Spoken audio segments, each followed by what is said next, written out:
Before I begin, I want to thank the audience members for being here. I had to coordinate a FaceTime call across different time zones because my original audience had something come up. So they're on a different phone, otherwise I would turn my camera around and show them, but mine's on a tripod now, so that'd be a little difficult. They're waving though.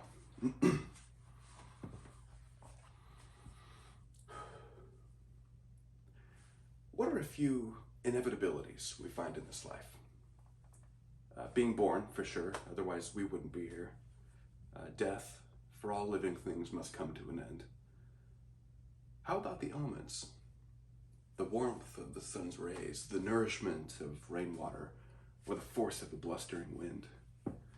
These are certainties we can expect to find at some point in our lives. And if we find these elements of nature so plentiful and so bountiful, so useful, why don't we use them more? The U.S. Energy Information Administration reported that in 2019, 60% of all utility electrical power was generated using fossil fuels, including coal and natural gas. The remaining was made up of nuclear power and renewable energy power, about 20% and 18% respectively. The burning of fossil fuels directly leads to the warming of our planet. Putting out these carbon pollutants into the atmosphere can lead to the catastrophic weather events that we've seen the last decade or so. I'm very passionate about this because I want to live on a healthy planet that's safe to breathe the clean air and swim in the clean rivers. And I know many of you probably share the same feelings. We are often aware of the warming planet outside of our doors, but we don't always know the solutions to them or what we can do to implement the change. I'm going to talk to you about the dangers that fossil fuel combustion poses for our environment. I'm going to talk about some ways we can combat the risks and minimize harm. And I'm going to talk about some action that common people like yourself and I can take to implement this change. To start off, we need clean air. It's one of the most basic necessities of human life, right? The danger of this is that communities surrounding fossil fuel power plants are directly threatened by the pollutants they release. In 2018, the American Lung Association released a report finding that cancer and other harmful respiratory effects are more prevalent in communities surrounding these electrical power plants. The effects of carbon pollution and air pollution in general aren't always immediate apparent to us, but the World Health Organization air quality guidelines report that air pollution is the fourth leading risk factor for death worldwide. I thought that was astonishing hearing it. We also need the assurance that our planet is going to be habitable a century from now. I want the assurance that my kids and their kids will be able to grow up and play in the same lakes and forests that I did as a child. This vision is threatened by the massive amounts of carbon pollution emitted by the world's leading industrialized economies, including the United States. Historically speaking, the US is far and away the world's leading carbon emitter from fossil fuel combustion.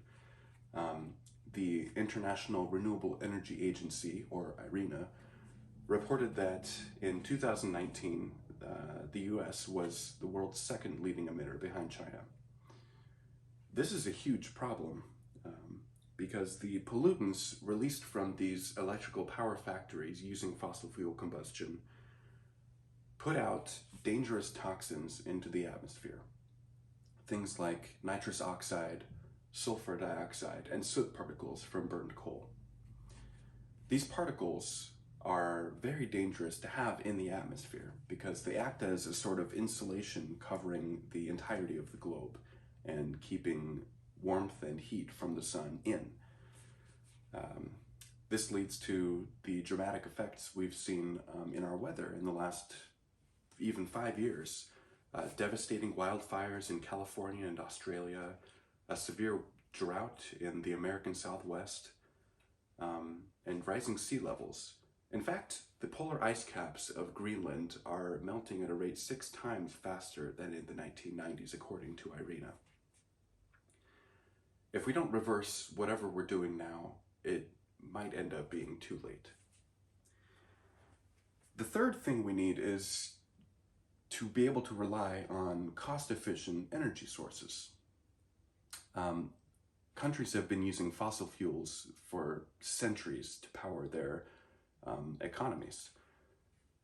However, in the last few years, IRENA has reported that the cost of maintaining and operating these fossil fuel factories is becoming more and more expensive compared to the renewable energy costs.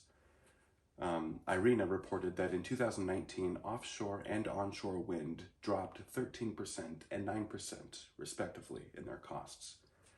In fact, in the last decade, IRENA has reported that onshore wind has dropped 58% in cost.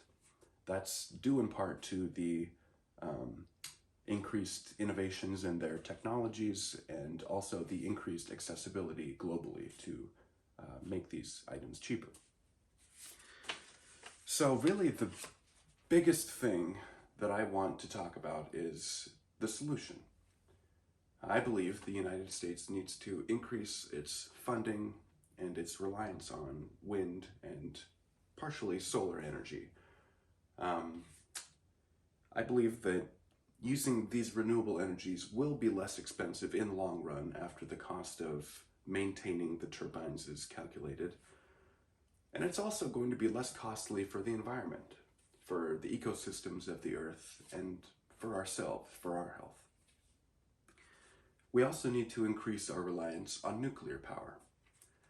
This should not be mistaken as relying too much on nuclear power, because nuclear power, while it is a non-carbon emitting use of energy, it does have its limitations and its drawbacks.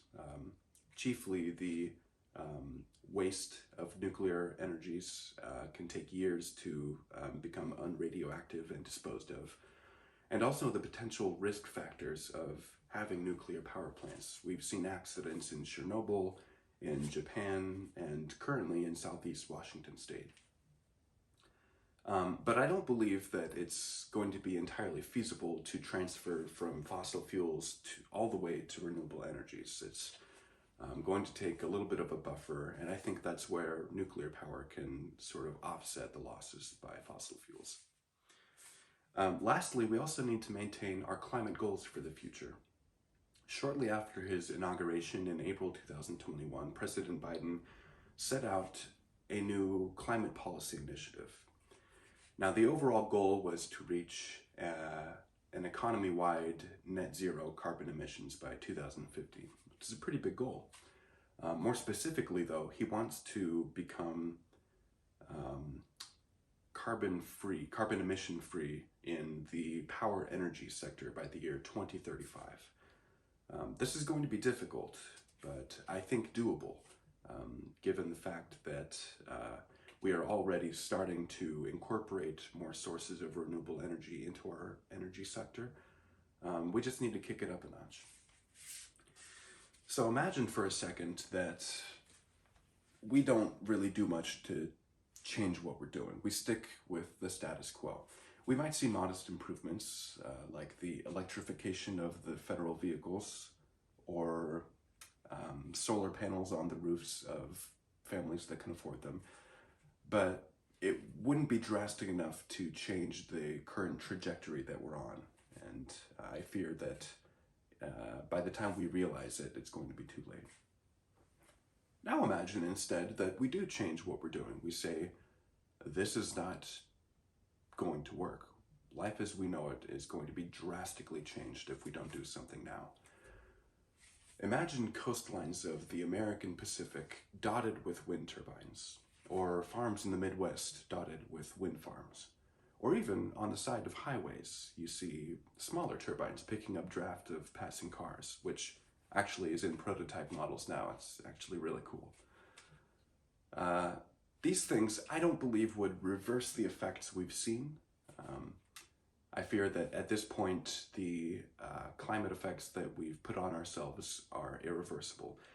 However, it would be an improvement in that we don't see worsening conditions so drastically each year. We would effectively be able to stave off the worsening conditions of our environment. So what can we do? What can citizens that hold very little political or legislative power, what can we actually do? Well, I think the most important thing is to stay informed and be knowledgeable of what's happening outside of our doors. That's the necessary requisite if we're going to even implement any change. We have to know what's going on. Furthermore, if we're unhappy with what's happening, we can tell our leaders, we can write or email our elected representatives, because they work for us. Remember, we put them in office. Some of them might be more beholden to financial or political interests and might not want to move in the direction that I'm proposing. But I believe if enough unhappy people get their attention, they might be spurred into action. Lastly, if you're so passionate about a subject as this, find like-minded people. I know that they're out there because I joined a student organizing group my first year on campus, and I know that there are groups out there. If there aren't, you can make your own group. Let your voice be heard and let people know that you're unhappy with the way that things are progressing. In all, the carbon emissions that we're currently putting out into the atmosphere are directly warming and harming the environment of our planet. If we're going to do anything, we need to invest in more renewable energies, chiefly, I believe, wind, solar, and somewhat nuclear energy. We need to pivot away from fossil fuels if we are going to live on a planet that is suitable for human life. Thank you.